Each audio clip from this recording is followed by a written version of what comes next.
Welcome back to my channel. ಎಲ್ಲರೂ ಹೇಗಿದ್ದೀರಾ? ಚೆನ್ನಾಗಿದ್ದೀರಾ ಅಂತ ಹೇಳಿ ಭಾವಿಸ್ತೀನಿ. ಇಲ್ಲಿ ನಾನು ಕೂಡ ಚೆನ್ನಾಗಿದ್ದೀನಿ. ಇವತ್ತು ಹೊಸ ಒಂದು ರುಚಿಯೊಂದಿಗೆ ನಿಮ್ಮೊಟ್ಟಿಗೆ ಬಂದಿದ್ದೇನೆ ನಾನು. ಅದು ಏನು ತಿಂಡಿ ಮತ್ತು ಹೇಗೆಲ್ಲ ಮಾಡ್ಬೋದು, ಎಷ್ಟು ಸುಲಭವಾಗಿ ಮಾಡ್ಕೊಳ್ಬಹುದು, ಮನೆಯಲ್ಲಿ ಇರುವ ಐಟಮನ್ನೇ ಹಾಕಿ ನಾವು ಎಷ್ಟು ಚೆಂದ ಬೆಳಿಗ್ಗೆ ಒಂದು ತಿಂಡಿ ಮಾಡ್ಬೋದು ಅನ್ನೋದನ್ನು ನಾನು ತೋರಿಸ್ಕೊಡ್ತೀನಿ. ಅದು ಯಾವ ತಿಂಡಿ ಎಷ್ಟು ಈಸಿಯಾಗಿರ್ತದೆ, ಮನೇಲಿ ಏನು ಐಟಮ್ ಇರ್ತದೆ, ಆ ಐಟಮಲ್ಲಿ ಹೇಗೆ ತಿಂಡಿ ಮಾಡ್ಬೋದು ಅಂತ ಕೇಳ್ಬೋದು. ಅದು ಹೇಗೆ ಅಂತೇಳಿ ಪ್ರತಿಯೊಬ್ಬರ ಮನೆಯಲ್ಲಿ ಇರುವಂಥ ಐಟಮನ್ನೇ ಹಾಕಿ ಮಾಡಿ ಎಷ್ಟು ರುಚಿಯಾಗಿ ನಾವು ತಿನ್ಬೋದು ಅನ್ನೋದನ್ನು ನಾನು ತೋರಿಸ್ಕೊಡ್ತೀನಿ. ಇದು ಈಗ ಮಾಡುವ ತಿಂಡಿಯನ್ನು ಮಕ್ಕಳಿಗೆ ಟಿಫಿನಿಗೆ ಹಾಕಿ ಕೊಡ್ಬೋದು. ಕೆಲಸಕ್ಕೆ ಹೋಗೋರು ಕೂಡ ಬೆಳಿಗ್ಗೆ ಎದ್ದು ತಗೊಂಡು ಹೋಗ್ಬೋದು. ಕೆಲಸಕ್ಕೆ ಆಫೀಸ್ ಕೆಲಸಕ್ಕೆ ಹೋಗೋರು ಹುಡುಗಿಯರೇ ಆಗಲಿ ಹುಡುಗರಾಗಲಿ ಎಲ್ರಿಗೂ ಕೂಡ ಒಂದು ಈಸಿಯಾಗಿ ಮಾಡ್ಕೋಬಹುದಾದಂಥ ಒಂದು ತಿಂಡಿ. ಮತ್ತು ತುಂಬ ಸುಲಭವಾಗಿ ಮನೇಲಿ ಸಿಗುವ ಐಟಮನ್ನೇ ಹಾಕಿ ಎಷ್ಟು ಸುಲಭವಾಗಿ ಎಷ್ಟು ಈಸಿಯಾಗಿ ಮಾಡ್ಕೋಬಹುದು ಅನ್ನೋದನ್ನು ನಾನು ನಿಮಗೆ ತೋರಿಸ್ಕೊಡ್ತೀನಿ. ಅದು ಯಾವ ತಿಂಡಿ ಎಷ್ಟು ಈಸಿಯಾಗಿದೆ ಮತ್ತು ಎಷ್ಟು ಹೆಲ್ದಿಯಾಗಿದೆ, ಅದರಲ್ಲಿ ಏನು ಕೆಮಿಕಲ್ ಉಂಟಾ ಅದನ್ನೆಲ್ಲ ತೋರಿಸ್ತಾ ಹೋಗ್ತೀನಿ. ಕೆಮಿಕಲ್ ಫ್ರೀ ನಾನು ಮಾಡಿದೆ ಎಲ್ಲವನ್ನು. ಅದು ಏನು ಕೆಮಿಕಲ್ ಇಲ್ಲದೆ ನ್ಯಾಚುರಲ್ ಮನೆಯಲ್ಲಿ ಸಿಗುವಂಥ ಐಟಮನ್ನೇ ಹಾಕಿ ಮಾಡುವಂಥ ಒಂದು ತಿಂಡಿ. ಅದು ಏನು ತಿಂಡಿ ಅಂತ ಹೇಳಿ ನೋಡ್ಕೊಂಬರೋಣ ಬನ್ನಿ. ಗೈಸ್, ಇಲ್ಲಿ ಅಕ್ಕಿನ ನಾನು 2 ಸಲ ವಾಶ್ ಮಾಡಿ ಒಣಗಿಸಿ ಇಟ್ಕೊಂಡಿದ್ದೀನಿ. ಇದನ್ನು ನೆರಳಲ್ಲೇ ಒಣಗಿಸಿದ್ದೆ ನಾನು. ಇದು ನನಗೆ ಪುಂಡಿ ಮಾಡಲಿಕ್ಕೆ ಬೇಕು. ಎಷ್ಟು ರುಚಿಯಾಗಿ ಎಷ್ಟು ಈಸಿಯಾಗಿ ಮಾಡ್ಕೋಬೋದು. ಮತ್ತು ಎಲ್ಲರ ಮನೇಲಿ ರೇಷನ್ ಅಕ್ಕಿ ಇರ್ತದಲ್ವ, ಈ ಥರ ಕೆಲವರು ರೊಟ್ಟಿನೇ ಮಾಡಿ ತಿಂತಾರೆ, ಕೆಲವರು ಇನ್ನೇನು ಪಲಾವ ಚಿತ್ರಾನ್ನ ಈ ಥರನೇ ತಿಂತಾರೆ. ಈ ಥರ ಕೂಡ ಮಾಡ್ಕೊಂಡು ತಿನ್ಬೋದು ಅನ್ನೋದನ್ನು ನಾನು ಅಕ್ಕಿಯಲ್ಲಿ ತೋರಿಸ್ತೀನಿ. ಇದು ನಾನಿಲ್ಲಿ ನೆರಳಲ್ಲೇ ಒಣಗಿಸಿಟ್ಟಿದ್ದೆ. ವಾಶ್ ಮಾಡಿ ಕ್ಲೀನ್ ಮಾಡಿ ಒಣಗಿಸಿಟ್ಟಿದ್ದೀನಿ. ನೆರಳಲ್ಲೇ ಒಣಗಿಸಿದ್ದು 1-2 ಸಲ ವಾಶ್ ಮಾಡಿ ನೆರಳಲ್ಲಿ ಒಣಸ್ಕೊಂಬಿಟ್ರೆ ಸಾಕಾಗುತ್ತೆ. ಇದು ಒಳ್ಳೆ ಚೆನ್ನಾಗಿರುತ್ತೆ, ತಿನ್ನಲಿಕ್ಕೆ ಚೆನ್ನಾಗಿರುತ್ತೆ, ಮಾಡಲಿಕ್ಕೆ ಚೆನ್ನಾಗಿರ್ತದೆ. ಇದನ್ನು ಈಗ ಮಿಕ್ಸಿ ಜಾರಿಗೆ ಹಾಕಿ ನಾನು ಪೌಡ್ರ್ ಮಾಡ್ಕೊಳ್ತೀನಿ.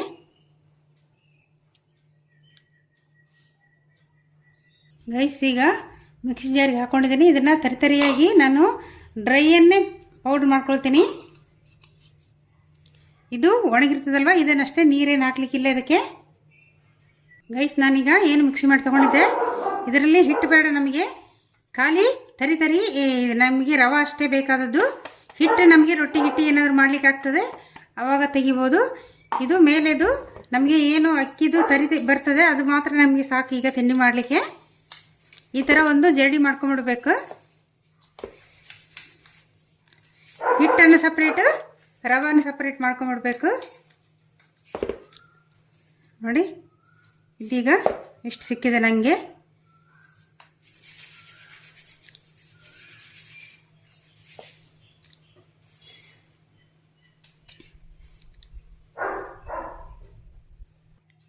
ಗೈಸ್ ನೋಡಿ, ಇಷ್ಟು ನಮಗೆ ರವೆ ಸಿಕ್ಕಿದರೆ ಸಾಕಾಗುತ್ತೆ.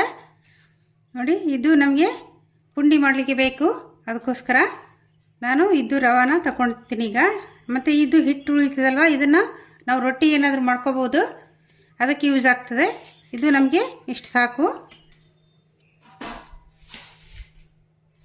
ಎಲ್ಲ ಅಕ್ಕಿಯನ್ನು ಸೇಮು ಮಿಕ್ಸಿ ಮಾಡಿ ಜರಡಿ ಮಾಡಿ ತಗೊಳ್ತೀನಿ ನಾನು. ಗೈಸ್, ನಾನು ಹುಡಿ ಮಾಡಿ ತಗೊಂಡೆ ಅಲ್ಲವ, ನಾನಿಲ್ಲಿ ಮಿಕ್ಸಿ ಮಾಡಿದೆ. ಇಷ್ಟು ರವೆ ಸಿಕ್ಕಿತ್ತು ನನಗೆ, ಇಷ್ಟು ಹಿಟ್ಟು ಸಿಕ್ಕಿತ್ತು. ಇದನ್ನು ಜರಡಿ ಮಾಡಿ ತಗೊಂಡೆ ಮಿಕ್ಸಿ ಮಾಡಿ. ಇದನ್ನು ಮೇಲೆದಷ್ಟೇ ತಗೊಂಡ್ರೆ ಕೆಳಗಿದ ಹಿಟ್ಟು ನಮಗೆ ರೊಟ್ಟಿಗೆಲ್ಲ ಯೂಸ್ ಆಗ್ತದೆ. ಮತ್ತು ಅಕ್ಕಿ ಮುದ್ದೆ ಮಾಡ್ಕೋಬೋದು, ಯಾವುದಕ್ಕೆ ಕೂಡ ಯೂಸ್ ಆಗ್ತದೆ. ಇದು ಅಕ್ಕಿಯಲ್ಲಿ ಈಗ ನಾನು ಪುಂಡಿಗೆ ಬೇಕಾದಷ್ಟು ರವೆ ಸಿಕ್ಕಿದೆ ನನಗೆ, ಅಕ್ಕಿ ರವೆ. ಇದು ರೆಡಿಮೇಡಲ್ಲಿ ಕೂಡ ಸಿಗ್ತದೆ, ಅದನ್ನು ಕೂಡ ಮಾಡ್ಕೋಬೋದು. ಮನೇಲಿ ಅಕ್ಕಿ ಇರುವಾಗ ಯಾಕೆ ನಾವು ಹಣ ಕೊಡಬೇಕಲ್ವ, ಅದಕ್ಕೋಸ್ಕರ. ಹೆಚ್ಚಿನವ್ರ ಮನೆಯಲ್ಲಿ ಇರ್ತದೆ ರೇಷನ್ ಅಕ್ಕಿ, ಮತ್ತು ಹೆಚ್ಚಿನವ್ರ ಮನೆಯಲ್ಲಿ ಇರೋದಿಲ್ಲ. ಅದು ಇದ್ದವ್ರು ಮಾಡ್ಕೊಂಡ್ರೆ ಆಯಿತು, ಇಲ್ಲದೇ ಇದ್ದವರು ರವೆ ತಂದು ಮಾಡ್ಕೊಂಡ್ರೆ ಆಯಿತು. ಆ ಥರ ತುಂಬ ಚೆನ್ನಾಗಿದೆ. ಇದು ಎಷ್ಟು ರವೆ ಸಿಕ್ಕಿತ್ತು ನನಗೆ, ನಾನು ರೇಷನ್ ಅಕ್ಕಿಯಿಂದನೇ ಮಾಡಿದ್ದು. ಇದು ರೇಷನ್ ಅಕ್ಕಿಯಲ್ಲಿ ನಾನು ರೆಡಿ ಮಾಡ್ಕೊಂಡದ್ದು. ಇಷ್ಟು ರವೆ ಸಿಕ್ಕಿತ್ತು ನನಗೆ. ಇದು ಒಂದು ನನಗೆ 4 ಸರಿಗಾದರೂ ಆಗ್ತದೆ, ಅಷ್ಟು ಉಂಟು ಇದರಲ್ಲಿ. ನನಗೆ ಒಂದು ಒಮ್ಮೆಗೆ ಅರ್ಧ kg ಅಷ್ಟು ಸಾಕು. ಇಷ್ಟು ಸಿಕ್ಕಿದೆ. ಮಾಡೋದು ಹೇಗಂತ ನೋಡುವ. ಗೈಸ್, ಇಲ್ಲಿ ಒಂದು ಬಣಲ್ ತಗೊಂಡಿದ್ದೀನಿ. ಸ್ವಲ್ಪ ಎಣ್ಣೆ ಹಾಕ್ಕೊಳ್ತೀನಿ ನಾನು.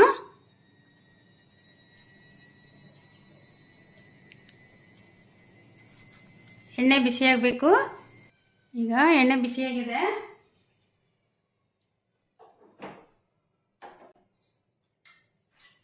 ನಾನು ಸ್ವಲ್ಪ ಸಾಸಿವೆ ಕಾಳು ಹಾಕ್ಕೊಳ್ತೀನಿ.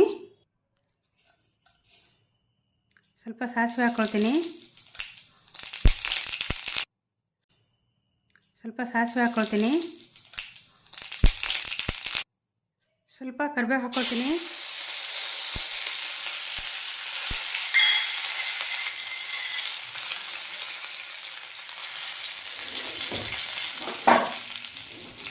ನಾನು ಸ್ವಲ್ಪ ತೆಂಗಿನ ತುರಿ ಹಾಕ್ಕೊಳ್ತೀನಿ. ತೆಂಗಿನ ತುರಿ ತಗೊಂಡಿದ್ದೆ ಅಲ್ವಾ, ಸ್ವಲ್ಪ ಒಂದು ಕಾಲು ಭಾಗ, ಒಂದು ಅರ್ಧ ಕಡಿಯಲ್ಲಿ ಕಾಲು ಭಾಗ ಹಾಕ್ಕೊಳ್ತೀನಿ ನಾನು.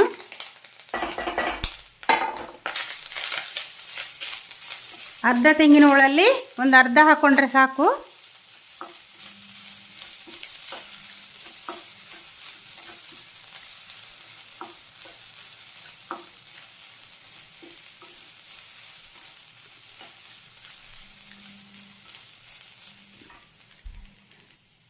ಗೈಸ್, ಈ ಗ್ಲಾಸಲ್ಲಿ ನಾನು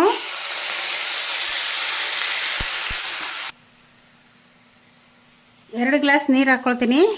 ಇನ್ನೊಂದು ಗ್ಲಾಸ್ ಹಾಕ್ಕೊಳ್ತೀನಿ. 2 ಗ್ಲಾಸ್ ನಾವು ಅಕ್ಕಿ ತಗೊಂಡ್ರೆ ನಾವಿಲ್ಲಿ 3 ಗ್ಲಾಸ್ ನೀರು ಹಾಕ್ಕೊಳ್ತೀನಿ ನಾನು. ಈ ಟೈಮಲ್ಲಿ ಸ್ವಲ್ಪ ಉಪ್ಪು ಹಾಕೋಬೇಕು. ನೋಡಿ, ರುಚಿಗೆ ತಕ್ಕಷ್ಟು ಉಪ್ಪು ಹಾಕೋಬೇಕು.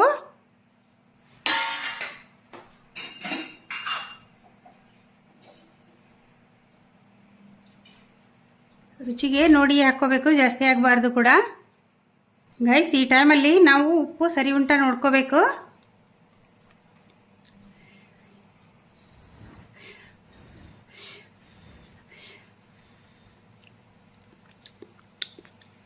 ಉಪ್ಪು ಪರ್ಫೆಕ್ಟ್ ಆಗಿದೆ. ಗೈಸ್, ಇಲ್ಲಿ ಈ ಗ್ಲಾಸಲ್ಲಿ ನಾನು 2 ಗ್ಲಾಸ್ ರವೆ ತಗೊಂಡಿದ್ದೀನಿ, 3 ಗ್ಲಾಸ್ ನೀರು ಹಾಕ್ಕೊಂಡಿದ್ದೀನಿ. 4 ಗ್ಲಾಸ್ ಹಾಕ್ಕೋಬೇಕಲ್ವ ನಾವು ಉಪ್ಪಿಟ್ಟಿಗೆಲ್ಲ. ಇದಕ್ಕೆ 4 ಗ್ಲಾಸ್ ಹಾಕಬಾರ್ದು. 1 ಗ್ಲಾಸ್ ನೀರನ್ನು ಕಡಿಮೆ ಮಾಡಿ 3 ಗ್ಲಾಸ್ ನೀರನ್ನು ಹಾಕ್ಕೋಬೇಕು.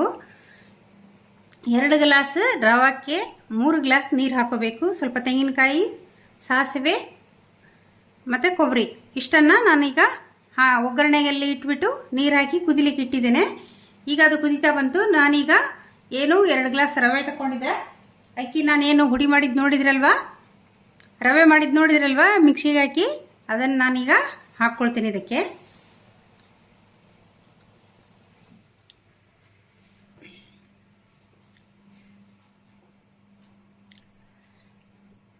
ಇದೀಗ ಗಟ್ಟಿ ಆಗ್ತಾ ಬರ್ತದೆ.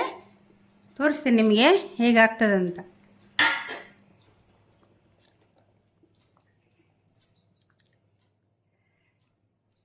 ನಾವಿಲ್ಲಿ ನಾವು ಉಪ್ಪಿಟ್ಟು ಮಾಡೋದಾದರೆ 1 ಗ್ಲಾಸ್ ರವಕ್ಕೆ 2 ಗ್ಲಾಸ್ ನೀರು ಹಾಕ್ತೀವಲ್ವ, ಪಲಾವಿಗೆ ಕೂಡ ಹಾಗೆ ಹಾಕ್ತೀವಲ್ವ. ಇದಕ್ಕೆ ಹಾಗೆ ಹಾಕ್ಲಿಕ್ಕಿಲ್ಲ, 1 ಗ್ಲಾಸನ್ನು ಕಡಿಮೆ ಮಾಡಿ ಹಾಕಬೇಕು.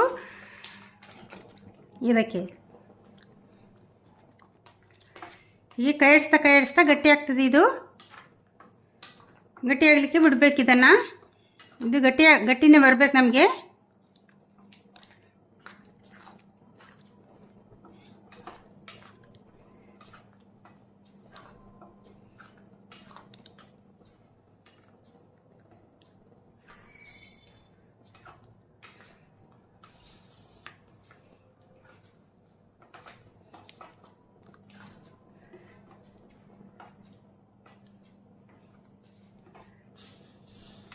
ಇದು ಈಗ ಗಟ್ಟಿ ಆಗ್ತದೆ, ಇನ್ನೂ ಕೂಡ ಗಟ್ಟಿ ಆಗ್ತದೆ. ಇದು ನಮಗೆ ಉಂಡೆ ಕಟ್ಟಲಿಕ್ಕೆ ಬೇಕು.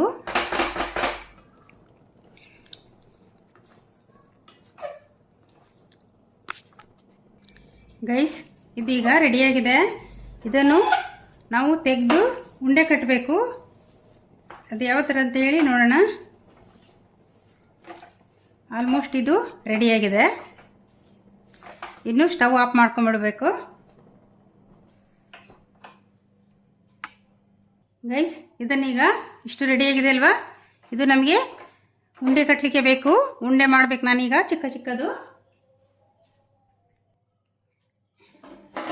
ಇಲ್ಲಿ ನೋಡಿ, ಇಷ್ಟು ನೀರು ತಗೊಂಡಿದ್ದೀನಿ ನಾನು. ಇದು ನನಗೆ ನಮ್ಮ ಮಂಗಳೂರು ಕಡೆಯಲ್ಲಿ ಈ ಥರ ಸಿಗ್ತದೆ. ಮತ್ತು ಇಡ್ಲಿ ಪಾತ್ರೆಯಲ್ಲಿ ಕೂಡ ಮಾಡ್ಕೋಬೋದು. ಇಡ್ಲಿ ಪಾತ್ರೆಯಲ್ಲಿ ಇಟ್ಟು ಕೂಡ ಬೇಯಿಸ್ಕೋಬೋದು. ನನ್ನ ಹತ್ರ ಈ ಥರ ಪಾತ್ರೆ ಉಂಟು. ನೀರು ಹಾಕಿ ಈ ಥರ ಪ್ಲೇಟ್ ಇಡ್ತೀನಿ ನಾನು. ಇದು ನನಗೆ ಏನಾದರೂ ಬೇಯಿಸ್ಕೊಳ್ಳಿಕ್ಕೆ ಸ್ಟೀಮ್ ಮಾಡಲಿಕ್ಕೆ ಅಂತಲೇ ನಾನು ಇದು ತಕ್ಕೊಂಡದ್ದು. ಇದು ತುಂಬ ನಮಗೆ ಎಲ್ಲ ಅಡ್ಡೆಗಳು ಮತ್ತು ಕಡುಬುಗಳನ್ನು ಮಾಡಲಿಕ್ಕೆ ಈಸಿ ಆಗ್ತದೆ. ಅದಕ್ಕೋಸ್ಕರ ನಾನು ಈ ಥರದ ಪಾತ್ರೆ ತೊಗೊಂಡಿದ್ದೀನಿ. ಇದು ನಮ್ಮ ಮಂಗಳೂರು ಸೈಡಲ್ಲಿ ಸಿಗ್ತದೆ. ಅದಕ್ಕೋಸ್ಕರ ಸಿಗದೇ ಇದ್ದವರು ಇಡ್ಲಿ ಪಾತ್ರೆಯಲ್ಲಿ ಕೂಡ ಮಾಡ್ಕೋಬೋದು. ಗೈಸ್, ಇಲ್ಲಿ ನಾನು ಒಂದು ಪ್ಲೇಟಲ್ಲಿ ನೀರು ಇಟ್ಕೊಂಡಿದ್ದೀನಿ. ಇಲ್ಲಿ ನಾನೇನು ರವೆ ಹಾಕಿ ರೆಡಿ ಮಾಡ್ಕೊಂಡಿದ್ದೆ, ಇದನ್ನು ಇಟ್ಕೊಂಡಿದ್ದೀನಿ. ಇಲ್ಲಿ ಒಂದು ಪಾತ್ರೆಯಲ್ಲಿ ಪಾತ್ರೆ ಕೂಡ ರೆಡಿ ಮಾಡ್ಕೊಂಡಿದ್ದೀನಿ ಬೇಯಿಸ್ಕೊಳ್ಳಿಕ್ಕೆ, ಸ್ಟೀಮ್ ಮಾಡಲಿಕ್ಕೆ. ಈಗ ಮಾಡೋದು ಹೇಗಂತ ನೋಡುವ.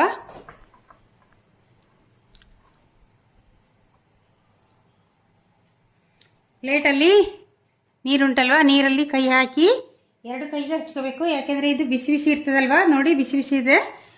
ಇದನ್ನು ಬಿಸಿ ಇರುವಾಗಲೇ ಚಿಕ್ಕ ಚಿಕ್ಕದು ಸ್ವಲ್ಪ ತಗೊಂಡು ಉಂಡಿನ ಕಟ್ಟಬೇಕು. ಈ ಥರ ಬಿಸಿ ಇರುವಾಗಲೇ ಕಟ್ಟಬೇಕು. ಇದನ್ನು ಕಟ್ಟಿ ಇಲ್ಲಿ ನಾವೇನು ಇದಕ್ಕೆ ಇಟ್ಟಿದ್ದೇವೆ ಇದಕ್ಕೇ ಸೇಮ್ ಇಡ್ತಾ ಬರಬೇಕು.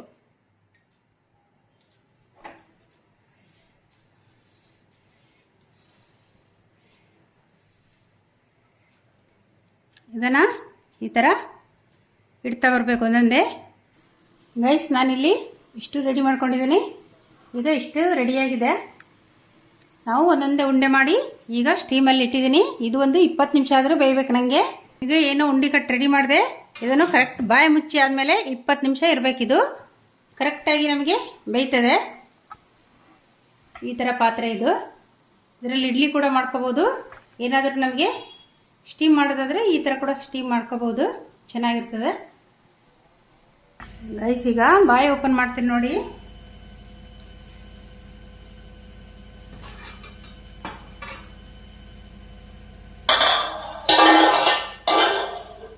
ಎಷ್ಟು ಚೆಂದ ಬಂದಿದೆ ಅಲ್ವಾ, ಸೂಪರ್ ಆಗಿದೆ. ಇದು 20 ನಿಮಿಷ, ಕರೆಕ್ಟ್ 20 ನಿಮಿಷ ಹವೆಯಲ್ಲಿ ಬೇಯಬೇಕಷ್ಟೇ, ಬೇರೇನೂ ಆಗಬೇಕಾಗಿಲ್ಲ. ಇಷ್ಟು ಆದರೆ ಈಗ ರೆಡಿ ಆಯಿತು. ಟೇಸ್ಟಿಯಾಗಿ ಬಂತಂತೇಳಿ ನೋಡುವ.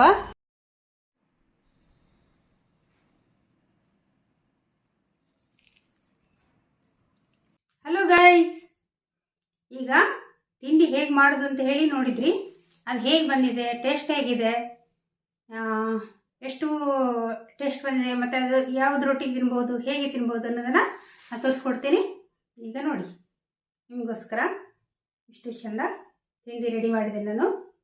ಎಷ್ಟು ಸುಲಭವಾಗಿ, ಎಷ್ಟು ಈಸಿಯಾಗಿ ಮತ್ತು ಎಷ್ಟು ಹೆಲ್ದಿಯಾಗಿ ಮಾಡಿದ್ದೀನಿ. ಎಷ್ಟು ಚೆನ್ನಾಗಿ ಬಂದಿದೆ, ಎಷ್ಟು ಕರೆಕ್ಟಾಗಿ ಪರ್ಫೆಕ್ಟಾಗಿ ಬಂದಿದೆ.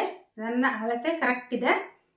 ಇದು ತುಂಬ 1-2-3 ಐಟಮನ್ನು ಹಾಕಿ ಬೇಗ ಬೆಳಗ್ಗೆ ಎದ್ದು ಗಂಡ್ಮಕ್ಳು ಆಫೀಸ್ಗೆ ಹೋಗ್ಲಿಕ್ಕಾಗಲಿ, ಹೆಣ್ಮಕ್ಳು ಆಫೀಸ್ಗೆ ಹೋಗ್ಲಿಕ್ಕಾಗಲಿ, ಮಕ್ಕಳ ಸ್ಕೂಲ್ ಟಿಫಿನ್ಗಾಗಲಿ ಎಲ್ಲದಕ್ಕೂ ಈಸಿ ಆಗುವಂಥ ಒಂದು ತಿಂಡಿ. ಇದ್ರ ಜೊತೆ ಒಂದು ಚಟ್ನಿ ಮಾಡ್ಕೋಬೋದು. ಇಲ್ಲ ಮನೇಲಿ ಏನಾದರೂ ಚಿಕನ್ ಪದಾರ್ಥ, ಮೀನು ಪದಾರ್ಥ ಅದ ಥರ ಎಲ್ಲ ಏನಾದರೂ ಇರ್ತಲ್ವ, ಅದರಲ್ಲಿ ಕೂಡ ತಿನ್ಬೋದು. ಇದು ಅಷ್ಟು ಟೇಸ್ಟಿಯಾಗಿದೆ. ಈಗ ಹೇಗೆ ಬಂದಿದೆ ಅಂತ ಹೇಳಿ ನೋಡುವ. ಮತ್ತು 1-2 ಗ್ಲಾಸ್ ಅಕ್ಕಿ ಇದ್ದರೆ ಸಾಕಿದಕ್ಕೆ ನಾವು ಮಾಡ್ಕೋಬೋದು. ಅಷ್ಟು ಈಸಿಯಾಗಿದೆ, ಅಷ್ಟು ಸುಲಭವಾಗಿದೆ. ಈಗ ಟೇಸ್ಟ್ ಹೇಗೆ ಬಂದಿದೆ ಅಂತ ಹೇಳಿ ನೋಡುವ.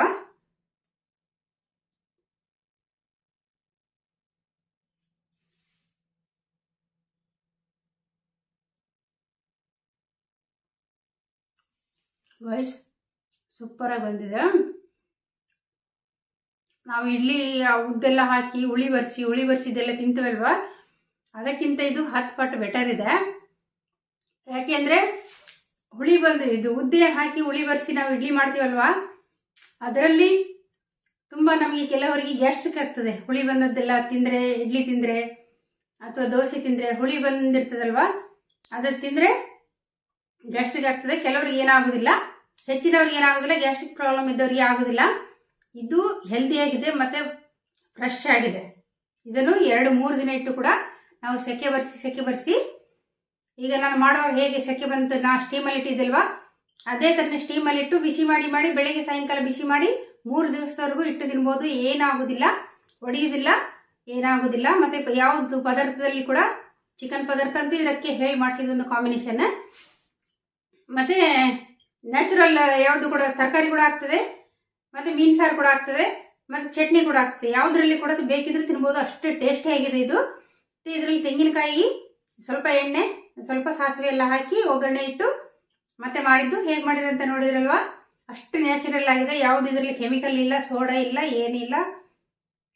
ಮತ್ತು ಹೆಲ್ದಿ ಆಗಿದೆ, ಈಸಿ ಕೂಡ ಆಗಿದೆ. ಇಷ್ಟು ಮನೇಲಿ ಸಿಗುವಂಥ ಐಟಮನ್ನೇ ಹಾಕಿ ನಾವು ಎಷ್ಟು ಹೆಲ್ದಿ ತಿಂಡಿ ಮಾಡ್ಕೋಬೋದಲ್ವಾ. ಈ ವಿಡಿಯೋ ಇಷ್ಟ ಆದರೆ ಒಂದು ಲೈಕ್ ಮಾಡಿ, ಶೇರ್ ಮಾಡಿ, ಪ್ಲೀಸ್ ಸಬ್ಸ್ಕ್ರೈಬ್ ಮಾಡಿ. Thank you for watching. ಮತ್ತು ನಿಮ್ಮ ಸಪೋರ್ಟು ನನಗೆ ತುಂಬ ಅವಶ್ಯಕತೆ ಇದೆ. ಎಲ್ಲರೂ ಪ್ಲೀಸ್ ವಿಡಿಯೋ ನೋಡೋರೆಲ್ಲರೂ ಪ್ರತಿಯೊಬ್ಬರು ನಿಮಗೆ ತುಂಬ ಹೃದಯದ ಧನ್ಯವಾದ ಹೇಳ್ತೀನಿ. ಮತ್ತು ಪ್ರತಿಯೊಬ್ಬರು ಕೂಡ ನನ್ನ ವಿಡಿಯೋನ ಸಬ್ಸ್ಕ್ರೈಬ್ ಮಾಡಿ ನೋಡಿ ಅಂತ ಹೇಳಿ ನಾನು ಕೇಳ್ಕೊಳ್ತೀನಿ. Thank you for watching. ನಾನೀಗ ಇದು ತಿನ್ನಬೇಕು. ನಿಮಗೆ ಬೇಕಿದ್ರೆ ಹೇಳಿ ಕೊಡ್ತೇನೆ. ಬಾಯ್. ಸೂಪರ್ ಆಗಿದೆ.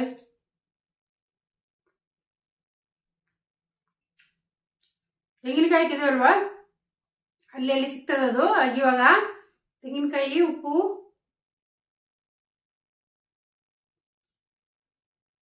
ಸಖತ್ತಾಗಿದೆ. ಉದ್ರುದ್ರಾಗಿ ನೋಡಿ ಎಷ್ಟು ಚಂದ ಬಂದಿದೆ.